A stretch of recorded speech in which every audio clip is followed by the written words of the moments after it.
Hi guys! So today I'm going to explain 7 different ways to incorporate elastic into your sewing. And by learning and practicing all 7 techniques, you will immensely enhance your sewing skills. So let's start with the casing for an elastic. Normally the edge should be finished when this is done, and you can click on this video here for different techniques on how to finish off raw edges.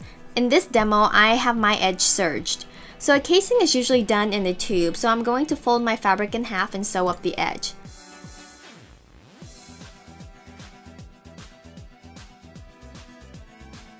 Go ahead and open up the seam and fold the edge down. Normally, you would measure out how wide the elastic is before you determine how wide the fold should be. Sew on the finished edge all the way around, leaving about an inch opened. Measure out the amount of elastic needed for the casing. Usually it's about 1.5 to 2 inches shorter than your normal waist measurements. Place a safety pin onto the elastic and feed it through the opening in the casing, making sure you don't pull it all the way through. Bring the ends together, overlapping about 3/4 to an inch, and what you'll do is sew a box with a diagonal across it. So start at the edge, sew straight down. Don't go off the edge, but when you're close, lift up your presser foot and make a right turn. Sew again, make another right turn, then sew, then make another right turn. You've created a little box, and now turn it slightly so you can sew a straight line at an angle.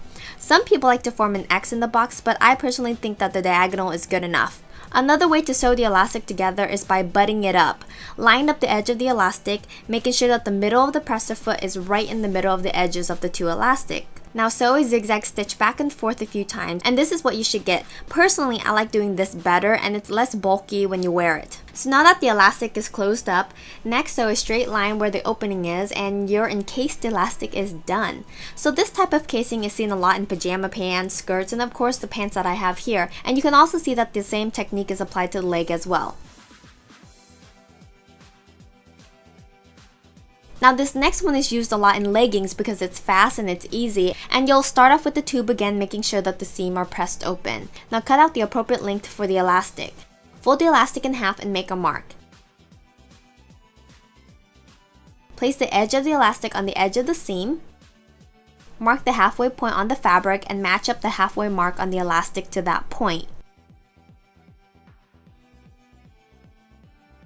Bring the rest of the elastic around so it matches up with the seam again. Now the elastic will be smaller than the tube, but the idea is to stretch the elastic equally around each mark you made. When you're sewing, you'll want the edge of the fabric and the elastic to be in the middle of the foot. Now stretch it out and zigzag stitch all the way around.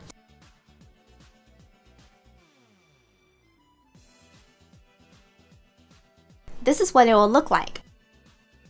Go ahead and fold the elastic inwards and then sew on the edge of the zigzag. Now there you go, a pretty fast and easy way to put in elastic. Sometimes I just guesstimate my markings, but for beginners, you gotta learn how to do it the right way first before you start BSing your stuff. But like I said, you can do this on leggings, simple skirts, PJs, anything really.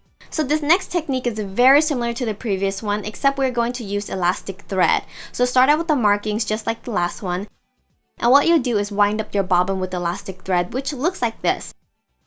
Now when you're winding it up, be 100% sure you are not stretching it out. Just loosely wrap it around the bobbin. By the way, you can find elastic thread at any fabric store or sewing store. What you'll end up having is your regular thread and then the elastic thread that comes up from the bottom.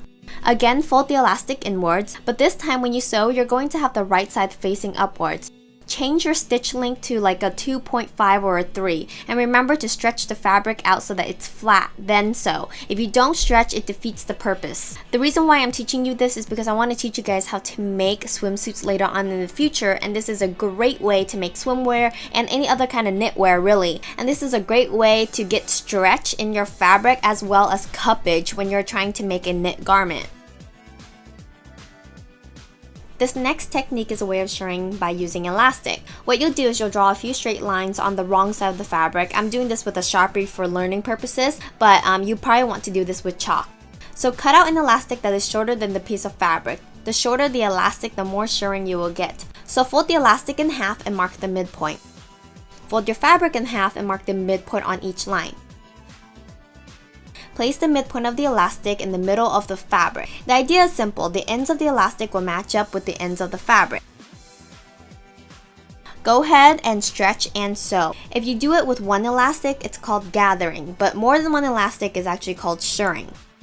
So this is what it will look like once you're completely done shirring all of your elastic. You see this more in puffy sleeve shirts. You actually see this also in pirate shirts or Victorian shirts as well. But as far as shirring with an elastic band, well, there's an easy way to do it, and it's with elastic thread. So the same idea is still there. Depending on how many lines of shirring you want, you'll also want to mark that on the fabric. Next, with your bobbin, you're going to wrap the elastic thread around it. This is a little bit different because you'll want to pull the elastic and then wrap it around the bobbin. Don't do it loosely like you did before or it will not work. So go ahead and sew on the lines, and the fabric will magically gather as you sew. Each new row that you sew is going to be a bit more annoying because it's previously gathered from before, so be sure that the fabric is always flattened out when it's being fed through the machine. See how evenly the gathering and the shirring looks when you do it this way? It's also a lot faster than using elastic, but you need to know how to do both because this technique is not going to be very good on sleeves because it's not as strong as the elastic technique. Now, I'm sure you've seen shirring almost everywhere. It's done in skirts, tube tops, and especially in the back of dresses. The reason why this is so great on dresses is because it can fit people who are in half sizes without actually having to create a completely different pattern set for that dress, which also saves the company tons of money. So this next one, I call it the elastic channel. Go ahead and mark a line on your fabric and mark another line parallel to that line. The width between those two lines will be the width of your elastic.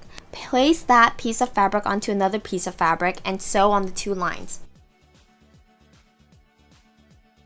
Hook a safety pin on the end of the elastic. Now feed it through the little channel that you had just sewn. You can go ahead and fold the two ends together and sew. So look how cute this turned out. By the way, this is a really quick and cute way to make a garter if you want to try it out. This dress doesn't have an elastic channel, but it does have a channel for a drawstring done with the same concept. You do see it a lot in dresses and now in rompers actually because it's an easy way to cinch the waist without spending too much time. This last one, I like to call it the well-fitted scrunchie. What you're going to do is cut out a piece of fabric that is 2 times the width of the elastic plus 2 times the seam allowance. Cut out a piece of elastic depending on what you're going to do with it. Fold the fabric in half and sew on the edge. Attach a safety pin to one side of the strip, bring it inwards and start feeding the ends through to flip the tube inside out.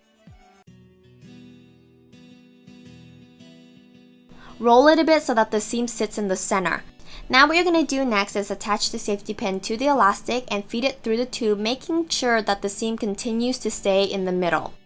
Now go ahead and sew the ends to secure it if you want to. So this is what you'll get, a little scrunchie thingy. Surprisingly, I have been seeing this used a lot more than not. For example, this romper I bought from Forever 21. Well, in the back is a bunch of scrunchies crisscrossing each other. It's a fun way to decorate your garment as well as create an elastic with the same fabric choice. So that's that, 7 pretty spiffy way to twiddle around with elastic. How do you apply this garments to clothing? Well, that's up to you, and that's what separates a designer from a seamstress. So good luck guys, and rock on fashionistas!